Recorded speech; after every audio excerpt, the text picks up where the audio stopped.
Hi everyone, welcome back to Tamara Talks Tarot. As I'm shuffling and speaking, King of Swords comes out. So maybe you need to detach from your emotions and lead with objectivity.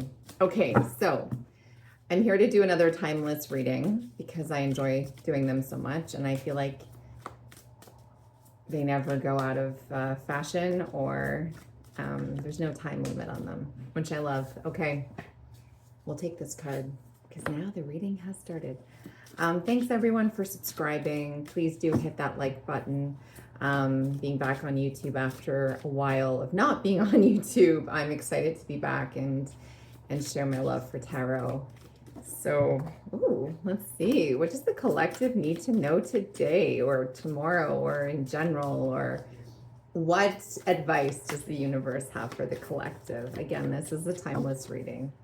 What advice does... Oh, too many cards coming out of everywhere. Okay. I'll look at the cards that have come out thus far. The Enchantress. Beautiful.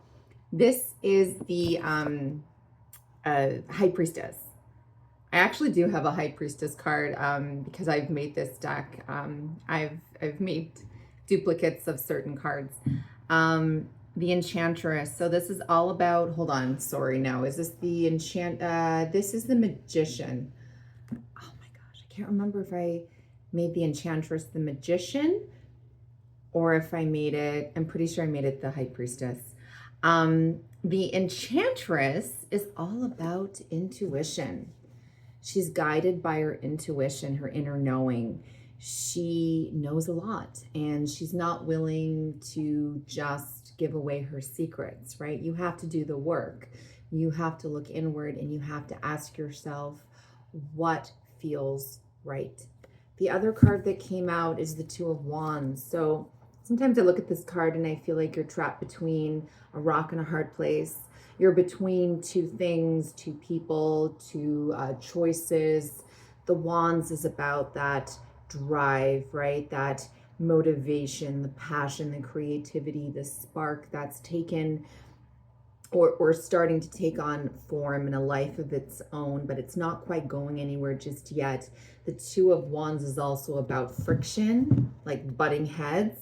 So you'll see in some interpretations, it could be like you're at a crossroads, a standstill, a stalemate, which could also be like the swords, the Two of Swords. But in this particular depiction, perhaps she hears something, or there's something that's caught her attention or captured her interest, and she wants to go out and investigate, but she hasn't quite stepped out of her comfort zone just yet. So she's sort of on this threshold of do I stay or do I go? Do I hold on or do I move on? Okay, so your intuition is what's going to guide you in this. It's hard to let go of the familiar and to embark upon something unfamiliar where there's uncertainty and a lot of question marks, even possibly red flags, right, along the way. So let's see, what is this all about? What does the collective, what do we as the collective need to ask our intuition for help for? It's interesting because I couldn't remember at first if I had made this card the Magician and just renamed it, or the High Priestess, because I did in fact have a different card that does say the High Priestess, but then look what comes out next, the Magician card. I love it. I love it. I love it. I love it. I love how tarot, the energy, like I love all of it, like how it works. The Magician is about creative control. You have the power. No one else does but you. No one else can make you step out of your comfort zone, pass or cross that threshold and go beyond where you are currently. No one but yourself. You can be encouraged, you can be, suggestions can be made, you can be supported and lightly nudged, but ultimately the choice is yours. So the Magician has creative control. The Magician has all the tools, the skill set at their disposal to mirror their the things that they want to manifest and bring it into reality. So it's like if they think something or they feel a certain way, they can kind of see it, they can envision it. They're visionaries. Okay, it's a more active masculine energy. So it's about bringing the spiritual into the realm of the mundane, okay, the physical. As above, so below, right? The magician, he can control, he's like the catalyst for bringing things into reality, for realizing, materializing the things that the magician wants, okay? So what is this? What is this magician creating? What is, oh, a card flipped over.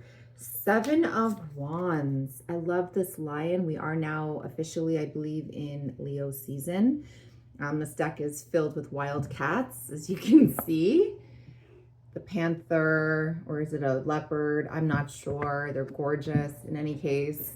But yeah, so the Seven of Wands is about having courage. It's about facing your fears. It's about standing your ground. Okay, it's not being backed in a corner. It's like, even if I feel afraid, I often say this, fake it until I make it.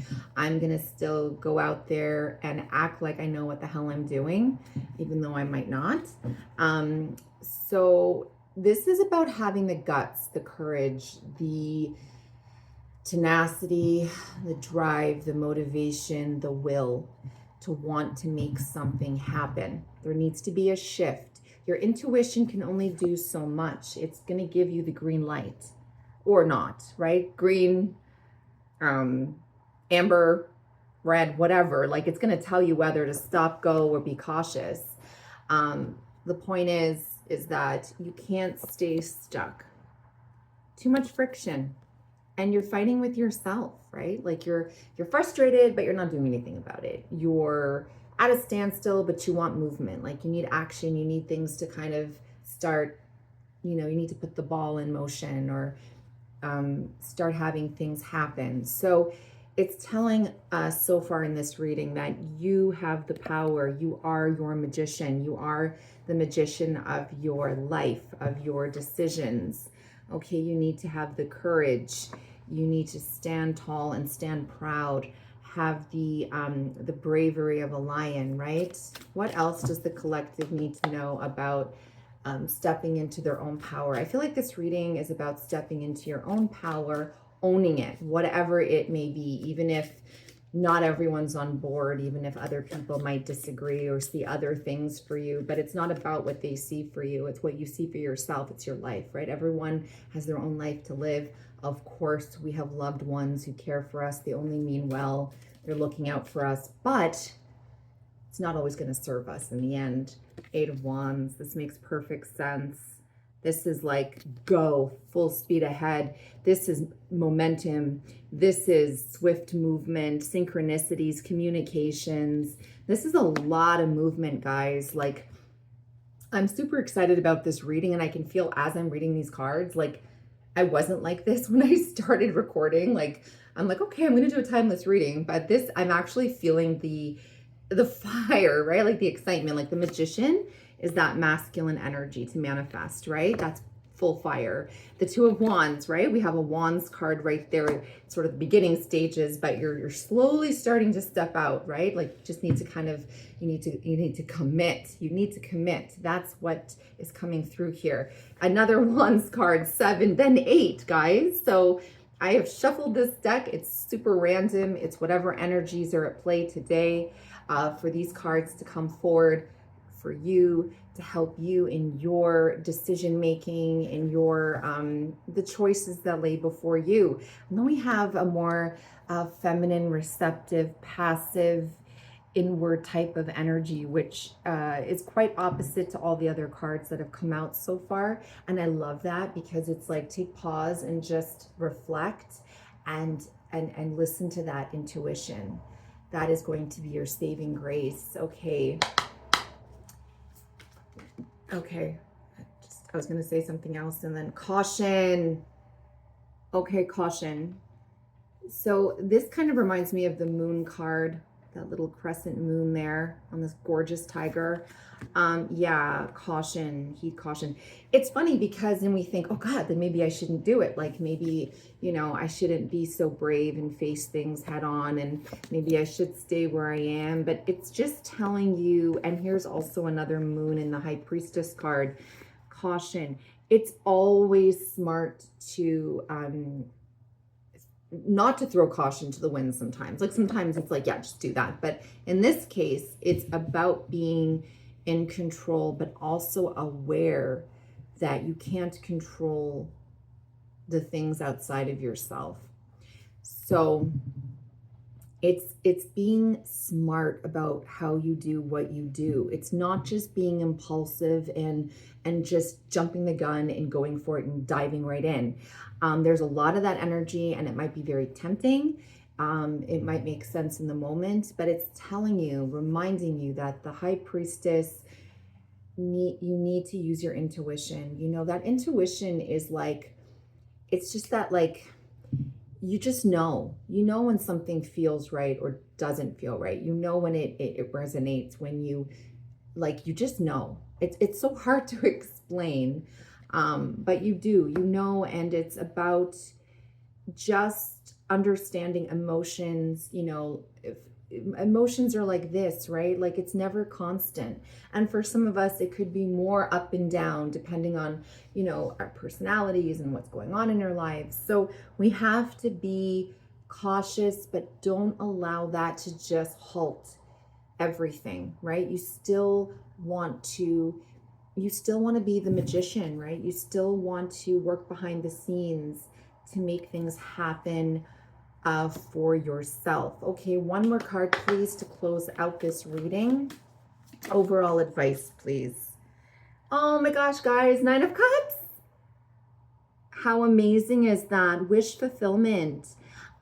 Sometimes it's also about being careful for what you wish for, because it could very well come true, and a little bit about overindulgence, and if you do succeed and things go according to plan, or maybe not necessarily according to plan, but they somehow, everything just all sorts seems to fall into place somehow. You just want to be grateful and enjoy the moment, relish the moment. It's saying that it looks beautiful and promising. The Nine of Cups, what a beautiful affirmation to finish off our reading. So yeah, let me know if this resonates, and I hope everyone has a wonderful day.